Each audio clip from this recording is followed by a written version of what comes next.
नमस्कार मित्रों, आप सभी का हमारे YouTube चैनल ज्ञानोदय में एक बार फिर से स्वागत है। आज हम आपको एक ऐसे व्रत के बारे में बताने जा रहे हैं जो भाद्रपद मास की शुक्ल पक्ष की तृतीया तिथि को आता है, जिसे हरितालिका तीज व्रत या तीजा व्रत के नाम से भी जाना जाता है। आइए जानते हैं इस व्रत के बारे में, जानते हैं इस व्रत में कैसे पूजा करनी है और कौन कौन सी पूजन सामग्री पूजा में लगेगी। इसके अतिरिक्त इस व्रत की कथा क्या है उसे भी हम जानते हैं। आइए, नारी के सौभाग्य की रक्षा करने वाले इस व्रत को सौभाग्यवती स्त्रियां अपने अक्षय सौभाग्य और सुख की लालसा हेतु श्रद्धा, लगन और विश्वास के साथ मानती हैं।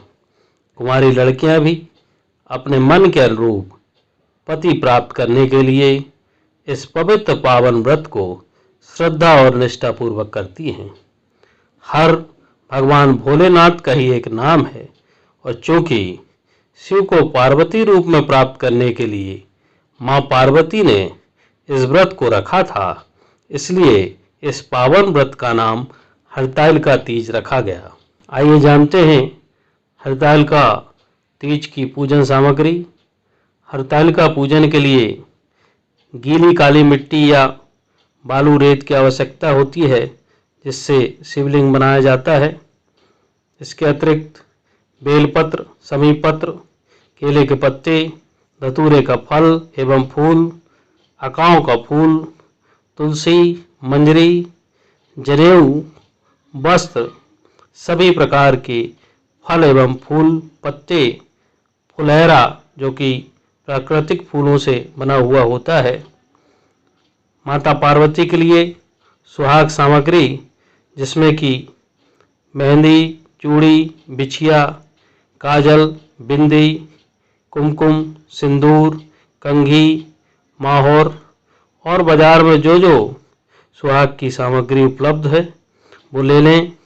साथ ही श्रीफल, कलश, अबीर, चंदन, घी, तेल, कपूर, कुमकुम, दीपक और घी, दही, शक्कर, दूध, शहद से पंचामृत भी बना लें। आइए जानते हैं इस व्रत में पूजन कैसे करना है। इस व्रत के शुभ अवसर पर सौभाग्यवती स्त्रियां नए लाल वस्त्र धारण करती हैं, मेहंदी लगाकर 16 श्रृंगार करती हैं और शुभ मुहूर्त में भगवान शिव और मां पार्वती जी की पूजा आरंभ करती हैं। इस पूजा में शिव पार्वती जी एवं साथ ही गणेश जी की भी पूजन की जाती है और फिर हरितालिका तीज की कथा को सुना जाता है। माता पार्वती पर सुहाग का सारा सामान अर्पित किया जाता है।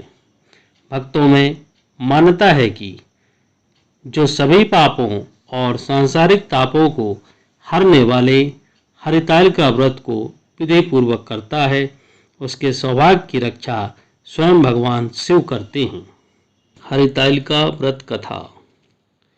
लिंग पुराण की एक कथा के अनुसार मां पार्वती ने अपने पूर्व जन्म में भगवान शंकर को पति रूप में प्राप्त करने के लिए हिमालय पर गंगा के तट पर अपनी बाल अवस्था में अधोमुखी होकर घोर तप किया।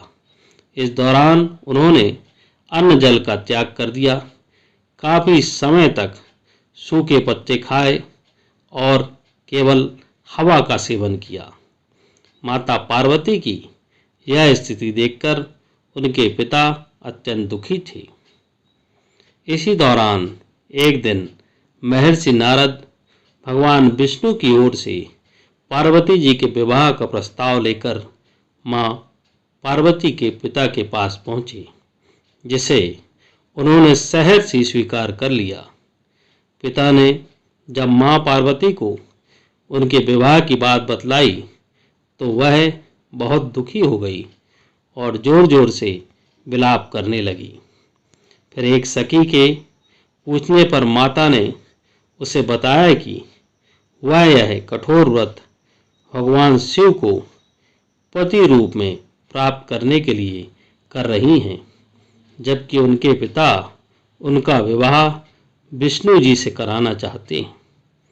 तब सहेली की सलाह पर माता पार्वती घने वन में चली गई और वहां एक गुफा में जाकर भगवान शिव की आराधना में लीन हो गई। भाद्रपद तृतीया शुक्ल के दिन हस्त नक्षत्र को माता पार्वती ने रेत से शिवलिंग का निर्माण किया और भोलेनाथ की स्तुति में लीन होकर रात्रि जागरण किया। तब माता की इस कठोर तपस्या से प्रसन्न होकर भगवान शिव ने उन्हें दर्शन दिए और इच्छानुसार उनको अपनी पत्नी के रूप में स्वीकार कर लिया। मान्यता है कि इस दिन जो महिलाएं विधि विधान पूर्वक और पूर्ण निष्ठा से इस व्रत को करती है, वह अपने मन के अनुरूप पति को प्राप्त करती है। साथ ही जिन महिलाओं को सौभाग्य की इच्छा हो, अपने दाम्पत्य जीवन में खुशी चाहती हूँ, वो भी यत्नपूर्वक इस व्रत को करें। इस व्रत की कथा के श्रवण मात्र से ही हजारों अश्वमेध यज्ञों का फल प्राप्त होता है। बोलिए शंकर भगवान की जय।